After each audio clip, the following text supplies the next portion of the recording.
Preston. Today we're talking about money, money, money, money. I'm a terrible singer, as you can tell. That's why Well, I'm in the music city, so I feel like I'm an expert judge on being able to tell you that maybe that's you're doing what God put you here without singing.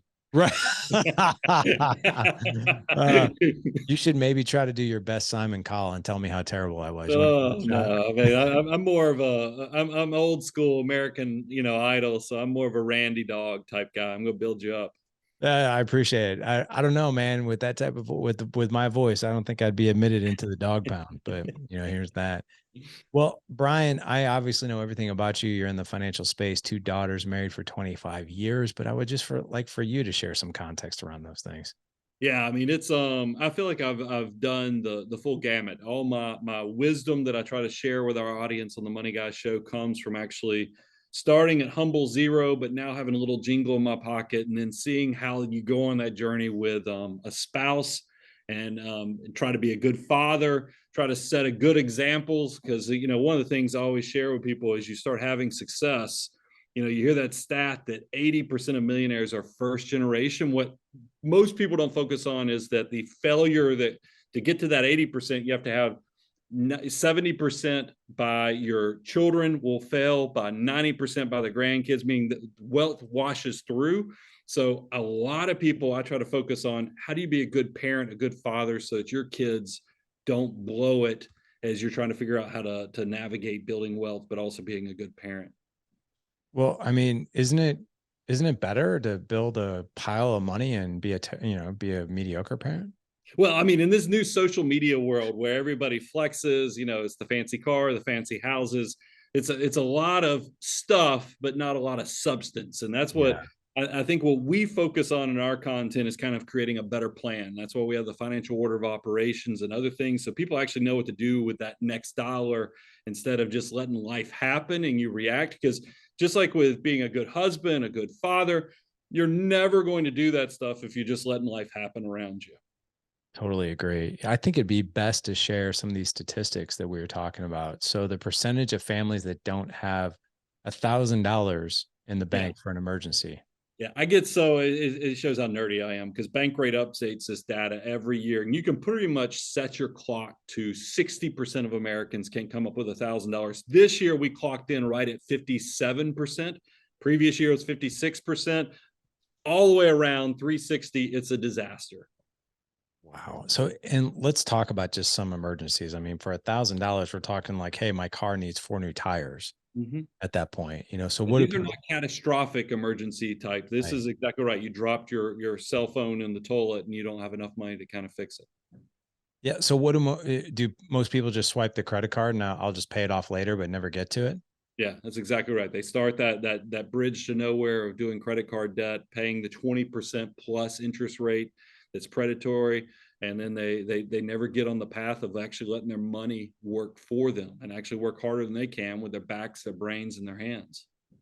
So tell us about, because you just got some brand new stats on credit card debt versus what people have in savings. And it's at an all-time high for credit card debt and an Yeah, all-time low for we're savings. quickly. I mean, think about this. This is what's crazy, Larry, is that credit card debt is about to break through $1 trillion. I mean, that is like an all-time high.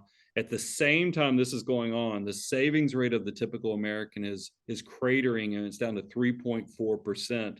Well, you can imagine with our content, we're telling everybody that they need to be saving and investing 20 to 25% of their gross income. If the typical American's only saving 3%, we have a big disconnect on actually wealth building. So what is that? What does that do to our economy? Just talk to me like I'm a moron. Well, I think the big thing is it proves the point that we are a consumer society, is that everything is driven from you work for now and you don't work for tomorrow. And that's great, I guess, if you're selling products, but it's horrible if you're actually trying to build wealth or the GDP of a nation, because it just shows how fragile things are when we have these down economies and other things, because instead of it just being something a mild storm or a winter, it actually turns into something pretty catastrophic for a lot of Americans. Man. So let's talk about this too. Um, I want to really talk about, this live for today and not for my future. Just as a rule of thumb, what should a 40-year-old man have in his retirement? Is there a number? Uh, we've actually done quite a bit of content on by age, and we do have some of the stats on the median net worth by age. And I would encourage anybody to go out there and and download some of those by age series. But here's something I can give you for, you said specifically for a 40-year-old. If you take the, now borrow off of the Millionaire Next Door formula, if you've ever heard that. What that is, you take your age times your gross income, and then you divide it by 10, and that will kind of give you a spot check of where you should be if you want to be an average accumulator of wealth. If you have 2 times that level, it's going to be, you'll be a prodigious accumulator of wealth. And if you have less than that, you're kind of an under accumulator. Now, a lot of your audience is probably going to hear that stat. They're going to quickly do the math, and they're going to realize, oh my goodness, I'm behind the curve on this.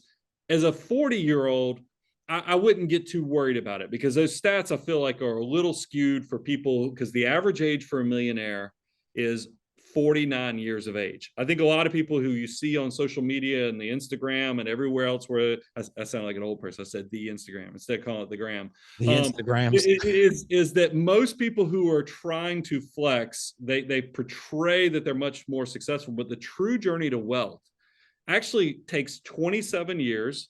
And then it typically happens around age 49 to cross into 7 figures. So even if you're 40 and you're behind that Millionaire Next Door formula, don't get discouraged. Just get, really purposeful with what you're doing with every dollar that comes into your command. Interesting. Okay.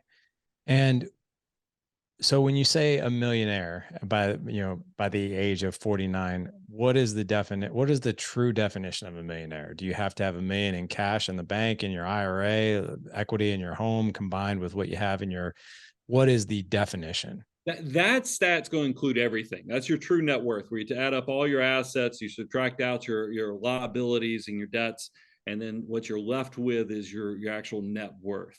I would challenge everybody, though, when you look at your net worth, because that's something we spend a lot of time talking about. That's an important number to know your net worth, but also when you're starting to think about retirement and financial independence in the future, you got to take out the use assets. You might have fancy cars, you might live in a nice house, but if those are things that you're going to actually shelter your family with, or those things that really are going to be depreciating, not going up in value, don't count that in your financial independence number. Nothing wrong with having that on your net worth, but when you're actually trying to figure out, have I built enough wealth? Am I saving enough assets for the future? I would have you focus on the liquid stuff. That's your savings, your investments, your retirement accounts. That's the stuff, that's the scoreboard where you're going to be able to tell how well you're actually building wealth for the future. And are you supposed to, do you count your house as a liability or an asset? I've heard both. Well, I mean, it is both, because you're going to have your fair market value and then you're going to have your mortgage, which is the liability.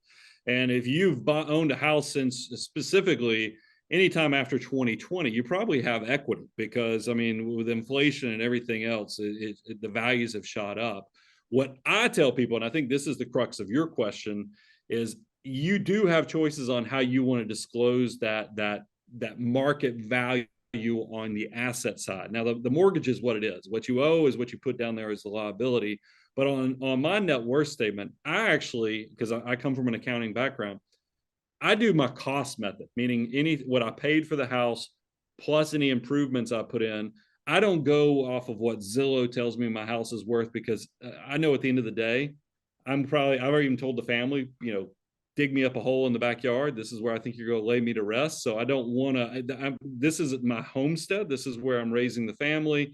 So I don't want the number that Zillow puts on there for me to have some false celebrations where I think I have, extra multiple hundreds of thousands of dollars that actually are not going to be there for retirement, because that's where I'm housing my house. Now, or housing my family. Now, if it is one of those things where you think you're going to sell your house and you're going to use that equity and put it in your retirement portfolio or investments for the future, you can count it then in the future. But I don't like people, especially if you live in a coastal community like California, New York, where you've had some of these huge spikes in appreciation.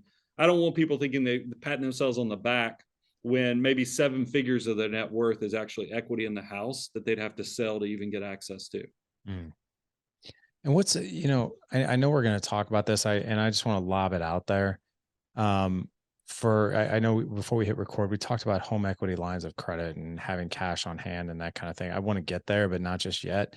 But I really, I appreciate you kind of clearing up the confusion of the liability version of the house versus the asset, Yeah. what that really looks like. Okay, cool. What I'd like to do is, I would really like for you to talk about another statistic here real quick, which is 34% of people under an employer don't even match the 401k. And that's free money, right? Yeah. I mean, So, it's incredible. so let's create some FOMO here. If let's just say you work for an employer and they match the first 6% of your 401k, like when I was working for corporate America, that was the deal that we had. Let's really put this in perspective. If someone is not taking advantage of the full max, and let's just say, what's the average income for an American these days? I don't even know. I mean, I think unfortunately the median income is per individual is in the mid 50s. Okay. So let's just take 50K Yeah. or, maybe I don't know how quickly you can do math. Maybe it's 100. I don't, I will tell you, I don't like to do public math. I consider Okay. myself very good at math, but I don't like to do public math because it can betray you and make you look really silly. But if you Yeah. keep going, I probably Okay. still have some stats on mine that I can help with. Well, let's just take a typical person. All right. Let's just say they're making $50,000 a year and they're not doing the 6% match in their 401k. Let's fast forward the tape, either 5 years or 10 years, whatever easiest way there is to do math. Like, how much over compound interest is that person probably losing out on? Well, let me put it in this perspective because, by the way, the way I'm even on this journey is I had a high school economics teacher, and this was not even part of our curriculum, who just one day, as a throwaway comment, said, "I'm so jealous of you guys because any one of you guys could be a millionaire if you just save $100 a month." And I remember thinking at the time, holy cow. I mean, wealth just seems so far away because I don't have money with my family. I'm working at, the Hardee's drive through as the crew chief, working the drive through window. And I was like, I mean, why are more people not excited about the fact that this guy just said, if I can save $100 a month, I could be a millionaire? It lit a fire in my head. And then there were books like The Millionaire Next Door, which I've got behind me, and other books. But here's what I always share with people. If we could get young people, like I have this koozie that we show people, $1 for a 21-year-old, it could be worth $88 at retirement. If you take employer match, what we're talking about, if you just compound, if you take $1, let it grow for 45 years, earning 10%, which is the historic average of the S&P 500. By the time you retire, it would be $88. If you had employer money, dollar for dollar match money, that money would be $167. $1 could be $167. If you'll start thinking about money differently, if you could see the potential. Now, let me blow your mind even more. We just told you a 21-year-old, who's buying that soda or the beer, when we didn't have inflation like it is now. If you go out to the 30-year-old, so only a 10-year difference, that number drops down to $23 instead of 88, or with the employer match, $46, double it. You can see how important time is. Fast forward to a 40-year-old, it's 7 times growth. So a dollar only has potential for a 40-year-old to grow 7 times over by 65. With employer match, that's 14. You quickly see that this is a game that young people should get very excited about maximizing what compounding growth can do, because it literally, those car payments, when we see TikTok reacts and other things where people are bragging about their $1,200 car payment, they literally are walking away from $2 to $3 million at retirement just so they can look good right now. Wow. Number one. So thank you so much for helping a guy who's not the best with numbers do this quick equation. So what I did was, and maybe this is oversimplified, but for those of you guys that aren't watching us on YouTube, I'm holding up my phone, the calculator, $1,002,000. Yeah. And basically $1 million bucks, right? What I did is I took $50,000 and I divided it by 6%. Okay. So what that really gave me was $3,000. Now, if I'm matching it again, I'd add another $3,000 to that. And then what I did was I just multiplied that by $167. And that's basically what you're missing out on. You could literally be missing the mark as a millionaire if you're not doing the bare minimum of just simply matching your 401k. Yeah. Like that blows my mind right now. Yeah, people are missing out on the easiest, and that's an unforced error. It's why when we talk about our financial order of operations, if anybody's interested in our 9-step process, moneyguy.com/resources, we have a free deliverable right there. And step number 2, the first, our first step is keep your financial life out of the ditch by having enough to cover your deductibles. That's the catastrophic stuff we were talking about, even beyond 1,000. But employer match, that's even more important than paying down high interest credit card debt. And I despise high interest credit card debt, but it's just that free money, that 50 cents or dollar for dollar match is like a 50% or 100% guaranteed rate of return. And in finance, there aren't many things with guarantees built into it. Mm-hmm. Wow. That's fascinating. I got to tell you, when I was in corporate America, I got my first job in pharmaceutical sales when I was 24. Right? I had a base salary of 38,000, and we had an employer match 6%. At the time, I was really strapped for money. Yeah. I was trying to pay off a $64,000 college debt, college loan. Just starting out, really did not. I mean, when you really average out, $38,000 over the course of a year, it's not a whole lot of money. And so I was really strapped for cash. I did not invest in my 401k for 6 years. Yeah. I didn't start until I was 30.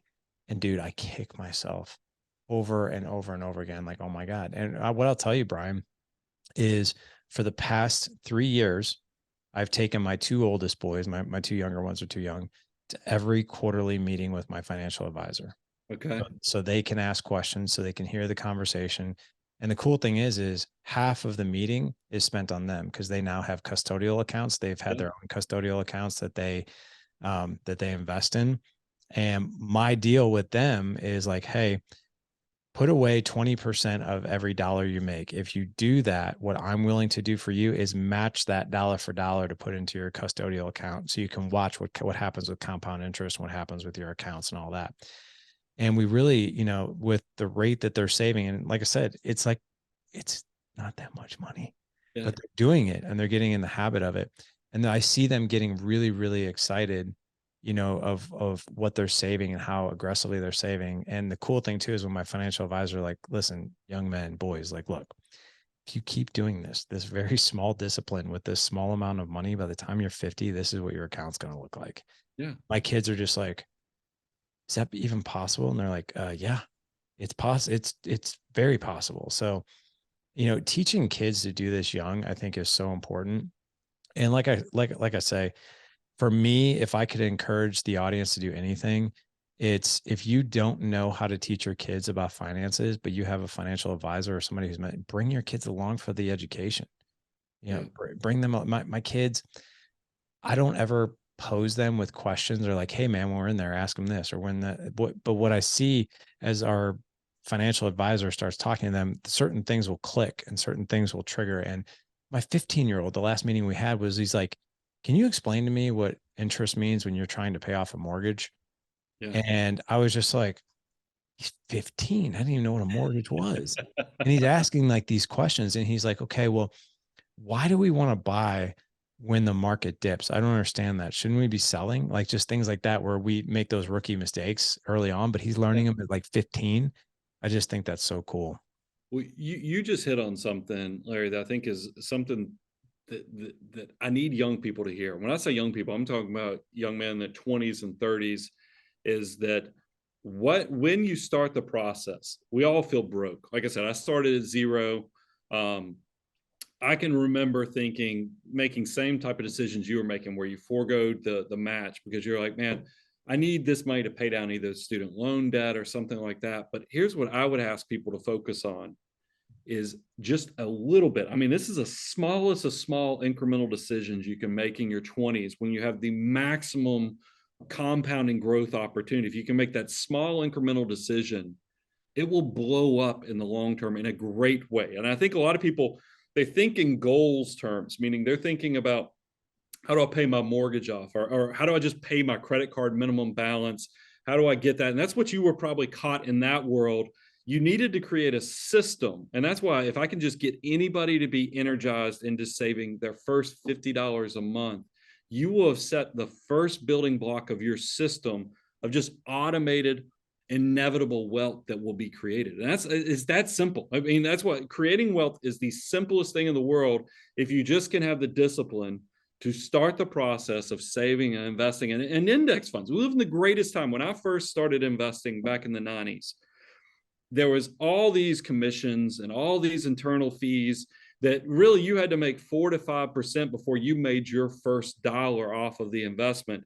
Now with all the Vanguards, the Charles Schwabs, the Fidelity Investments, all the things where you can just go straight up buy the index fund with minimal to zero cost, your money just starts working from day one. And I don't want people to give up in there, because you'll start this in your 20s and 30s, and you'll get frustrated after about 10 years. And I make an analogy that I think is pretty important. Mispronounce it, but you'll see where I'm going with this. We know water boils at 100 degrees Celsius, 212 degrees Fahrenheit. But people don't see when it's building up all that energy from zero or whatever the temperature is when you pour it in the pot. And you even hear the saying, a watch pot never boils. That's kind of what happens with wealth creation. You're sitting there watching for the big change. It takes 15 years. It takes 20 years. And I just encourage people, don't give up after 5. Don't give up after 10, because that small investment is making a huge incremental long-term decision. Well, you will wake up. I'm now at the age where here's rich people talk. We sit around and we go, man, I don't know when my portfolio got to the point that it can replace a full year in a month. I mean, because that will happen when you hit recovery month. But you can't remember where the dollars came from for it, because it was the stacking up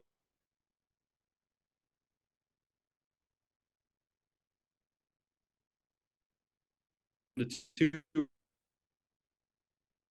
that you started on. What you have to do is, if you can just be on the path to saving, and I give young people the percentage of their income just as a guidepost. So, after you do your giving and other important things, that you at least know what you should be doing to make those big incremental decision changes. I do apologize. We had the internet was interrupted or whatever for like about 60 seconds there. So it really cut out. Could you we'll just go ahead and kind of restart maybe like the last minute and a half or so that you were talking about. Can you kind of give an overview of that again? Oh boy.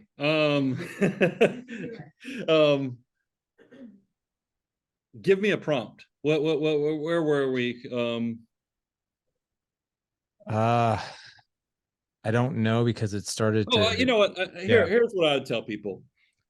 There is going to get a period, if you don't create an automated habit of saving and investing for the long term, where you're taking a little bit today for that great big beautiful tomorrow. I think you'll either get fatigued, or you'll feel like you don't see the actual process. I would encourage people, don't think in terms of 5 years, don't think in terms of 10 years. You need to be thinking in terms of 15, 20, which I know works against this consumer keeping up with the Joneses. But if you actually want to own your time, because that's what financial independence is you actually get to own your life. You get to own your time. You don't have to go to work because you have to. You go to work because you're doing something that brings you purpose and happiness. You got to make it through that first 10 years, which is going to feel like a drudge of investing. But I promise you, once you make it past the point of what I call the boiling point, meaning that we broke past the 100 degrees Celsius or the 212 degrees Fahrenheit, that you actually see your money starting to replace weeks of work, then months, then years, you'll be hooked. And then your life will never be the same once you've reached it. Your assets are actually working harder than you can. And that's the thing, where this is where people more or less like live on the dividends of their investment versus the principal, correct? Yeah, I mean, it's not just it's also the appreciation. It's multiple facets. I mean, right now, even cash. I mean, cash is paying, if you have your cash in the right places, you make well over 4% just off the most boring, basic thing. It's a great time to be thinking about and focusing on building wealth.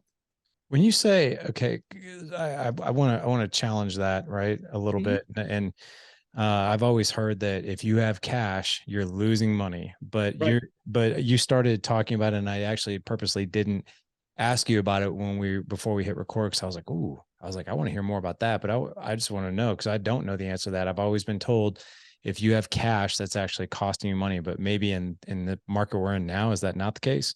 Oh no, listen, cash, if you think about it, inflation has for the last year been running at about 8%. And cash, as I was just bragging about, made 4%. Without a doubt, if your only thing you're doing is saving, but you're never investing, you are losing purchasing power over the long term. So I would encourage you, after you get past emergency reserves and things like that, I do want you putting your money to work.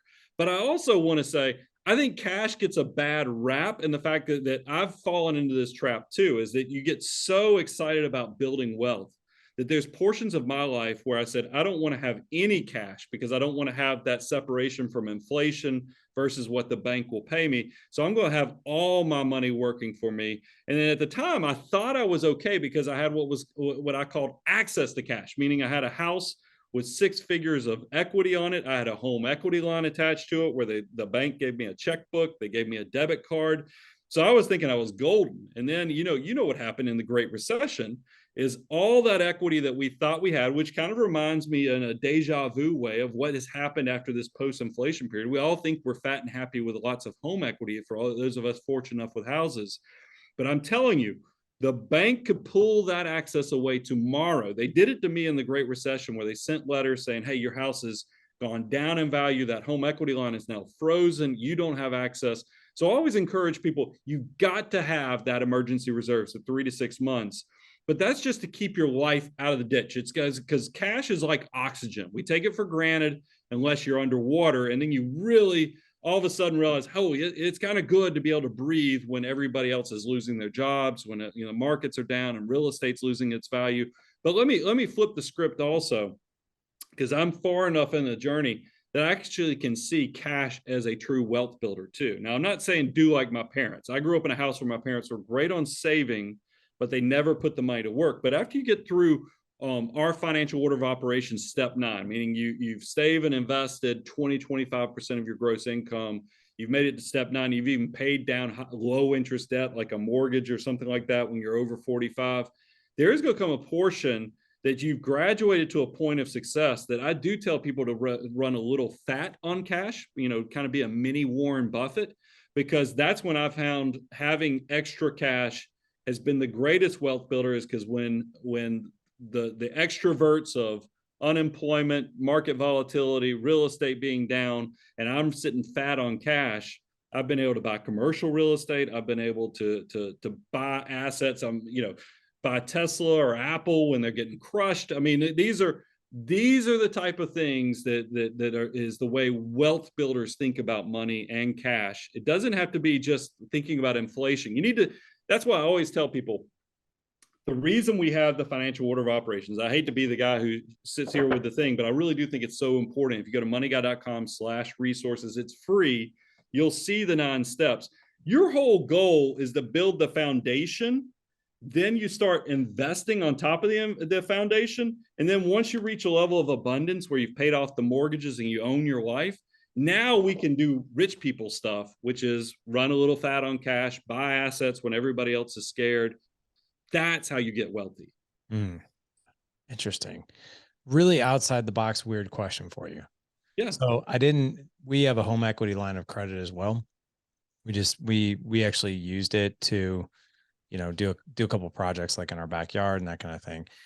We have a balance on it. It's not that much, but it's interesting. My wife and I, every Sunday we meet and we talk a lot of different things. One of them is finances, like our financial picture. We talk about that every week, but, something you said there, I didn't know. I didn't know that the bank could be like, hey, you don't have access to that money anymore. Yeah. So really dumb question here. And I don't know if this makes any financial sense whatsoever, but I'm going to ask it. Does it make more sense? Like, let's just say you have a home equity line of credit of 50 grand, Uh-huh. just to say, and you have virtually no balance on it. Is it actually in this market right now more beneficial for you to write yourself a check for 50 grand, put it into just a savings account, like an quote unquote emergency fund, pop it in there, and then slowly pay off the balance of that HELOC from like your income. But that way, like God forbid the bank makes a decision and be like, hey, guess what? You can't have this anymore, but you have it. It's in your possession. I would only look, and I have to do, because I am a financial advisor by trade, so I have to say can't give specific advice to people, through this is, just for education and entertainment. But I would tell you, you have to triage your own personal situation. If you work in IT, because we work with a lot of IT folks, and layoffs are occurring, reduction in force are occurring left and right. If I was in a situation where all of a sudden I was worried that my way of paying for my family was about to get ripped away from me, I would probably think about things like that. However, if you're in a safe job, good job where you're not worried about losing your job, and you have the ability, because you're disciplined, to start incrementally saving more money in your cash reserves, going through that financial order of operations where you can focus on step 4. I don't know that I would go take out debt, because I have people a lot of times will ask me, hey, I paid off my house early when I was 28 years old, or I was 32 years old. I hear you say don't pay off your 3.5% interest rate, or 3% mortgage rate when you're 30s. You should wait until your 40s to do that. Should I go refinance and do it? And I'm like, no, because real estate has a lot of friction costs. Plus, I just don't love that separation. Even though banks are paying you 4%, I bet your home equity line is probably charging you what, over 5 now? Yeah, like ours is like when we first took it out, like we had a nice little introductory rate of 1%. Yeah. Then after a year, they're like, okay, it's going to go to cost plus, it's going to go to that plus prime and blah, blah, blah. And literally at 1 year, our 1% went to, now it's up, our last statement was 7.5%. Yeah. See, so I would not encourage you to go take out unless you felt like economic peril was at your front door knocking. They're going, hey, I'm about to take your job. You don't have access to cash. Because I will tell you, I was that person that was, like I said, living off of access to cash. I was keeping no cash reserves. I got the letter from the bank where they really did freeze my line of credit. I'll be honest. I said a prayer. I said, God, if you will ever let me make it through this, because I had a business, I had employees, and here I felt like a knucklehead because I didn't have the 3 to 6 months of cash that it sounds so old school and sounds so boring and not a maximizing technique. But when the music stops, and I said that prayer and then I made it through it, I've honored that promise from then on. Now I run extra fat because we have 30 employees, we have these buildings and other things that we have to do. So I run extra cash because I'm never going to get caught swimming naked again, because that's where you get yourself in trouble. That's where all these people out there on social media telling you jump into real estate as your first investment. I'm like, I love real estate. Talking about compounding growth. I mean, you use levered debt to compound growth. You can make a fortune, but you better have deep pockets, because I've lived through enough economic recessions that real estate is great while it's going up, but that U-shaped recovery where it sits down on the bottom for a little bit, if you don't have cash, you will go broke. All these people doing Airbnbs and everything else, and I see people bragging about that they're 7-figure purchasers, and I'm like, yeah, what is the carry cost on that stuff if you don't actually have people in there? Don't get caught being cute. Do wealth in the right way. You got to build the foundation. You got to build the liquid assets up, so then you can go do rich people stuff in the right way and truly build wealth, not pretend to be wealthy. I think that's a really good segue. And I know we said like, wow, 9 steps. That's a lot of steps for us to talk about on one podcast, but I would love for you to just maybe talk about each one in more of a gloss over fashion, and maybe talk about each one and why they're important. Yeah, no, I can go through them really quick, because I mean, we Yeah. do this content all the time. First, you want to download it, moneyguy.com/resources. You can go get this for free yourself. Deductibles covered. That's just keep your life out of the ditch. That's the people who don't have $1,000, so if they go to the doctor or just have any emergency, that's what step 1 is. You got to have that. That's going to probably be, $1,500, $2,000 in the bank. Employer match. Real quick on so you're talking about health insurance. Make sure you know your health insurance deductible and have that covered. All of your deductibles, choose the highest one. So if you have a health insurance deductible, that's $2,500. If your car deductible is $1,000, then you would just say $2,500, because it's the highest of the two. So you go look at write down every one of your insurance deductibles. So you know you're going to have the highest amount. So you don't have to add them up. Just have the highest amount so that you know you're not going to be caught naked in case you had an emergency. That's great. Okay. Wow. Next, employer match. That's free money. That's 50% to 100% dollar for dollar matching. That's rates of returns nobody else in the world is going to offer you. So get the free money. Number 3, high interest debt. That's your credit cards. They're charging you 20%. That's twice as much as what we expect out of a good year of investments. Pay it off as fast as you can. Notice we come back to number 4, which is emergency reserves. Very similar to number 1, but now this is, instead of deductibles covered is only going to be a few $1,000s. Emergency reserves is going to be 3 to 6 months of your income. So it's a much higher threshold, but I didn't want to have you focus on that too early while you had free money from your employer waiting there, as well as high interest debt that's working against you. After you get the 3 to 6 months, let's get on. Let's start building some wealth here. That's where the Roth, the tax-free incentivized things like Roth IRAs, Roth 401ks, HSAs, get in there and get some of that tax advantage investment money. And then we got number 6, which is max out your retirement plans. That's your employer plans. You can do $22,000 a year into your employer plan. If it's actually $22,500. If you're 50 and over, you can do up to $30,000. Get in there and get that free money all the way up to 25%. If you make less than 100 grand, you're not going to be able to reach that 22.5. But that's okay. You can move on to step 7 once you reach 25% of your savings rate, saving and investment rate. To hyper accumulation. This is where we focus on your bucket strategy. How do you want your money to be structured? Because when you're young and you're starting the process, people say, what's that first investment?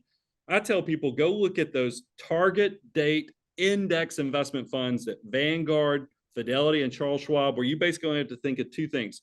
How much can I save each month? When do I need the money? If you can answer those 2 questions, you can go buy those index funds that will keep the asset allocation, make it super simple. By the time you get to step 7, though, now you need to be thinking about how much is in my taxable accounts, how much is in my tax deferred, how much is in my tax-free Roth accounts. That's fancier stuff, requires a little more thought, probably beyond the target retirement funds. And then step 8, this is the prepaid. This is when you finally get to focus on the kids' college, because you realize the reason we didn't have kids' college way up at the top is because the best thing you can do for your kids is make sure that you don't have to move in their basement by you being financially independent. Your kids can get a student loan. There's no such thing as a retirement loan. So focus on steps 1 through 7 to get your life, in a good place. Step 8 is prepaid expenses like education. This is also probably if you want to get into real estate, you want to start doing rental property.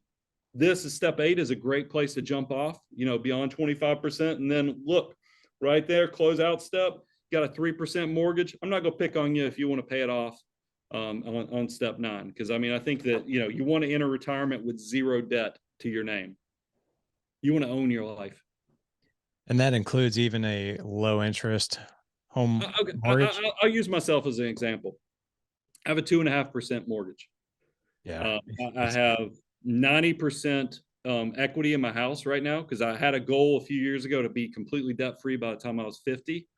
I have slowed down paying it off because it is such a cheap interest rate. But I am at the point now where I've told my wife, I told my business partner, I said, yeah, I could get cute with this, but I think that next year I'm just going to pay it off. I'll be 50. Why not just be completely debt free, own my life? Yes, I could make the spread, but is that what's going to change my financial life? No, because I've already done all the other building blocks where I've built wealth already. Now I'll be running up the score. Now, that's not to say a 30-year-old, they're going to have a completely different situation because they have not, won the game. They haven't run up the score on their financial independence to know that they've won the game. It's a completely different thing for a 49, 50-year-old to say, I'm going to pay off the house versus somebody who hasn't even passed the get wealthy stage. Wow. Very cool, man. This is really, really helpful.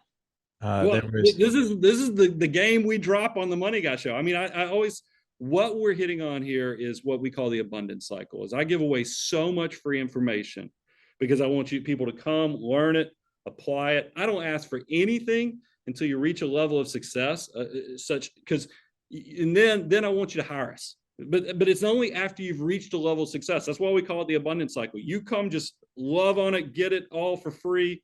But then when you reach success, hire us, and you'll be so happy you did it. Because the other thing, everybody, because I talk about index funds, I talk about all these things you can do it yourself. They're like, why would we need you when you're giving away all this free stuff? And I'm like, look, you can try to keep your life as simple as possible to the point that you can do it yourself. But real success, real wealth gets really complex without you even trying. I look at my own tax return and I go, how did I get so daggum complicated? Because you start thinking about all the things that happen as you build wealth. You'll need somebody at some point, and that's why we can love on people and give them tons of free advice. That's really cool, man. I I want to ask you, what is your viewpoint of the economic situation that we're in now? Right. What do you think we can expect over the next 1 to 2 years? Well, it's hard to say in a 1 to 2 year cycle. So I think I have to just give you my optimistic outlook on human nature and the cycles that we live in and breathe through. Because economic cycles come and go. And I don't know where we are in the recovery process. I know most bear markets are around 14 months.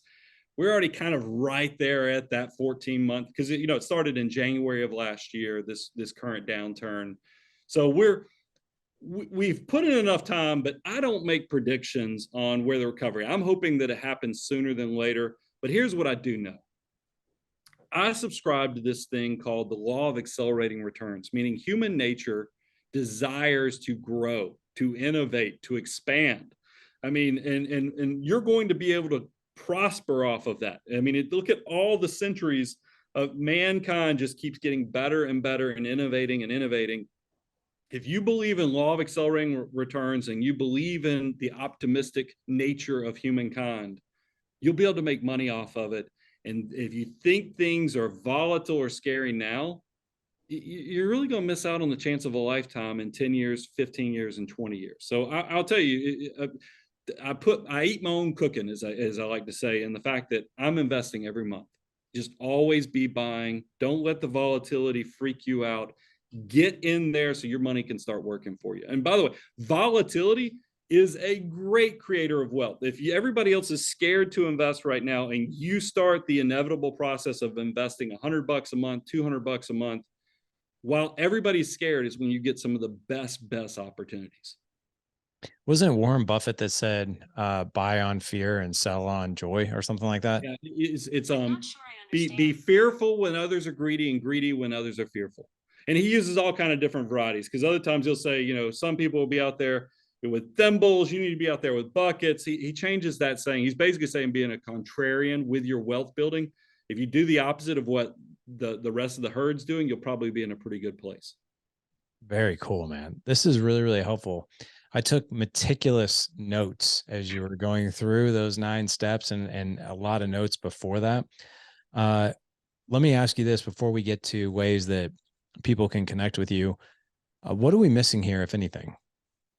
Well, I mean, I just want people to get excited about opportunity. I feel like we live in this divided society right now where everybody's pessimistic, everybody's down, and that makes me sad because, like I said, I come from a background where my dad was laid off when I was in middle school, and then so I saw what it was like to go pretty much down to nothing. But what I think is the weirdest thing, and this ties right into your whole mantra of being a good father and the dad's edge, the time that my dad lost his job when I was in middle school, economically was the worst time for my parents, because I remember my dad, was stressed out about the money. My mom, it became we were doing family weekly trips to the grocery store on Thursday. Because they're trying to stretch every dime to put food on the table. But here's the big takeaway. That period of time when my parents were the poorest is actually the happiest times of my childhood, because dad was around. And my dad's now deceased, so I get very emotional thinking about dad now, but him struggling so much economically, but being there, and me recognizing as a 7th and 8th grader that this was the greatest things on these road trip cheap vacations to go see timeshares and other things because it was free, because my parents wanted us to do something, was some of the greatest memories. And I've held that inside because it taught me that we all think giving our kids more money, building goals, and all this stuff is the important part. The big part, just like compounding interest, those early investments pay huge dividends in the future. It's the same with parenting and memory building and other things. So I always tell people to make sure you're there, that you're educating your kids, but you're making sure that you're there and you're loving on the kids too. Can you share with us? So I know we were going to probably end the show. Right. Your dad had a tremendous impact on your life. Oh, for sure. I mean, well, multiple things. I mean, I think that's why. So my dad losing his job, so I realized that time in was more important than even the money component. But then the other thing, when my dad got sick, 2000 is when he passed away. So I was in my mid 20s at the time, and I remember getting this crazy clarity from the darkest of times, and the fact that I remember him going to all my tennis matches, all my basketball games, and all my school plays when my dad was the anything but go to the school play type of man, a big burly strong guy. But that stuff, when I got the moment of clarity of his passing, I was like, I want to make sure I can kids, and that led to me being an entrepreneur and looking at time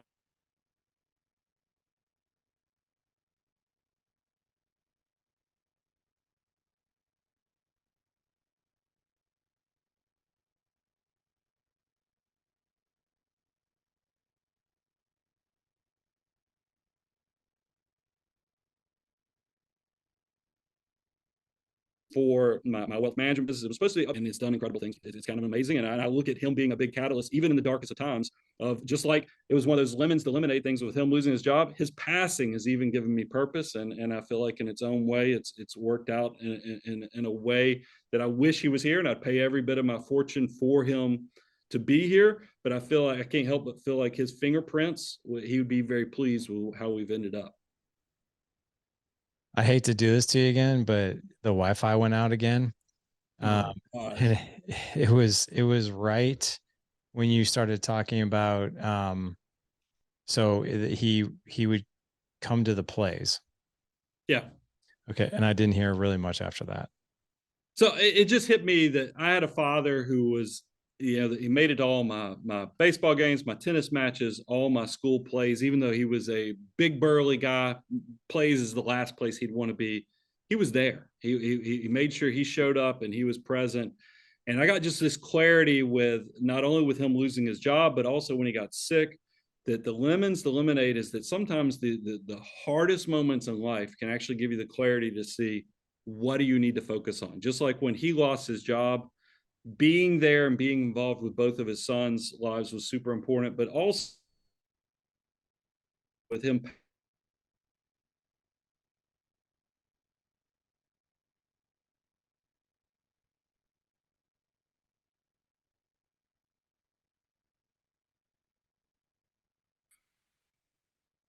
his life, because I got this crazy to do the same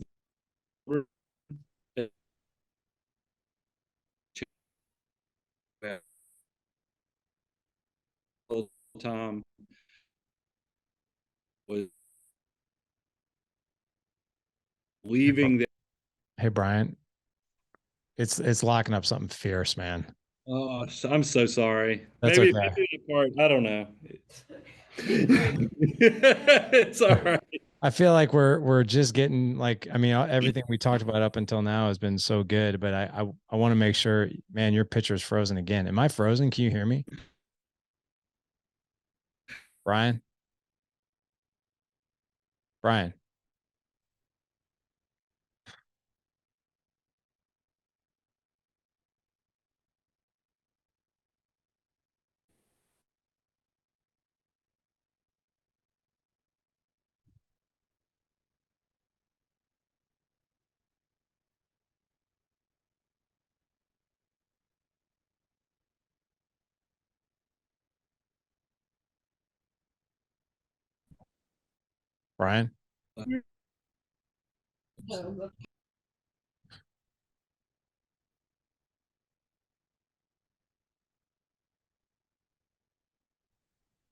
Okay, you're I back. don't know what happened.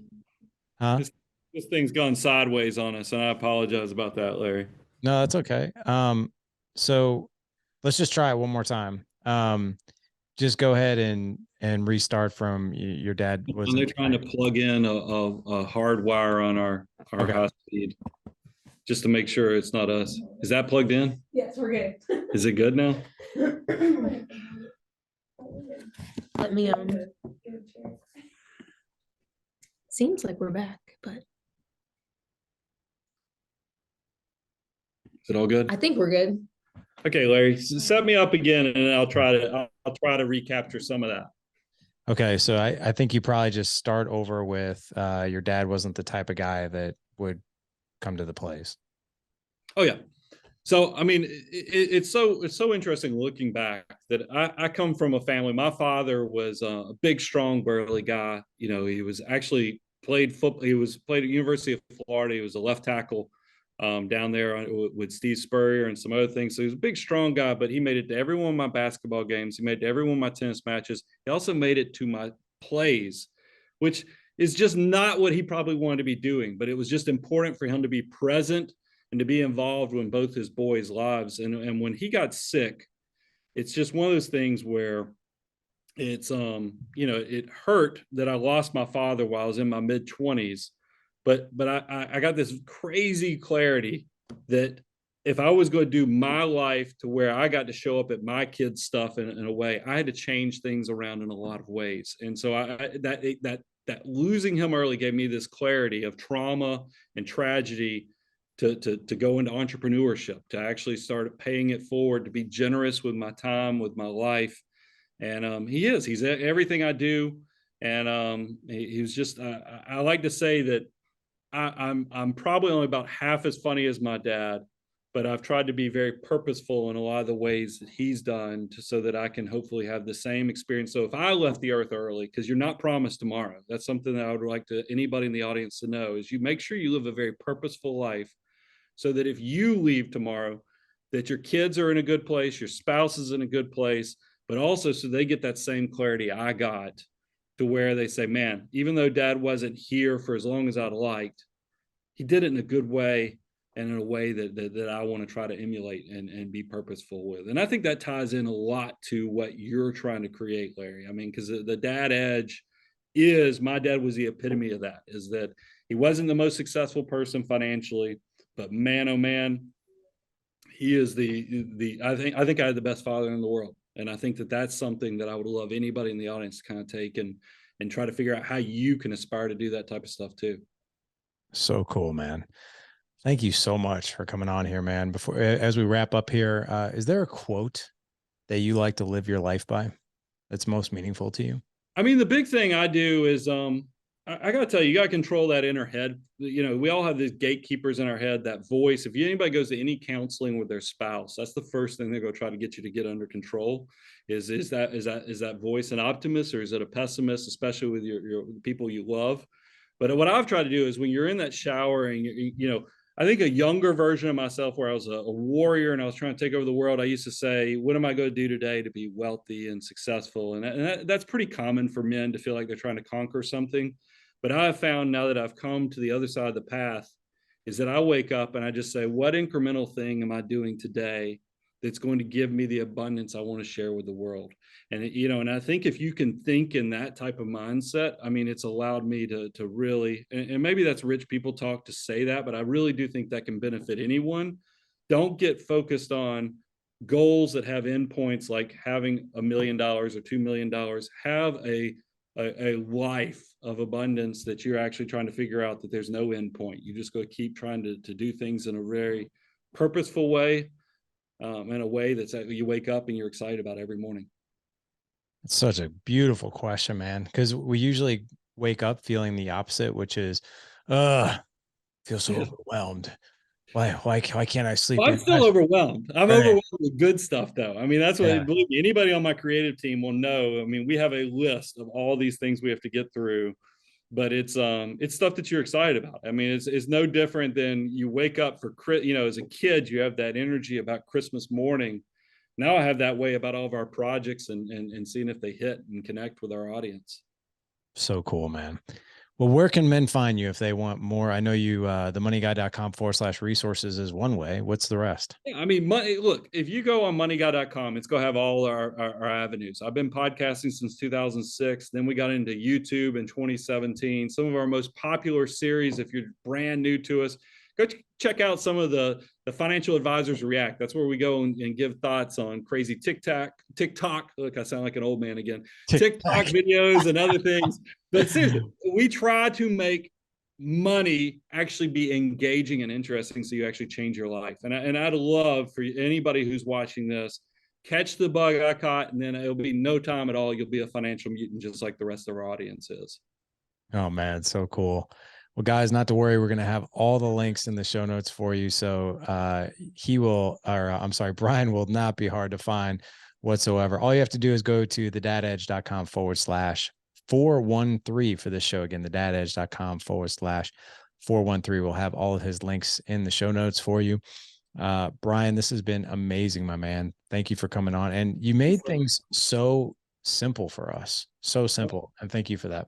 Wealth is simple. Just get out there and start doing something today that gives you that small incremental change. It's going to make you a beast in the future. You can do it. A beast in the future. I like that. Yes. Thanks, Larry. I'll talk to you soon. You bet. Gentlemen, like I said, head on over to thedadedge.com/413 for all of our resources, everything we mentioned in this show to connect with Brian. Gentlemen, go out, live legendary. Take care.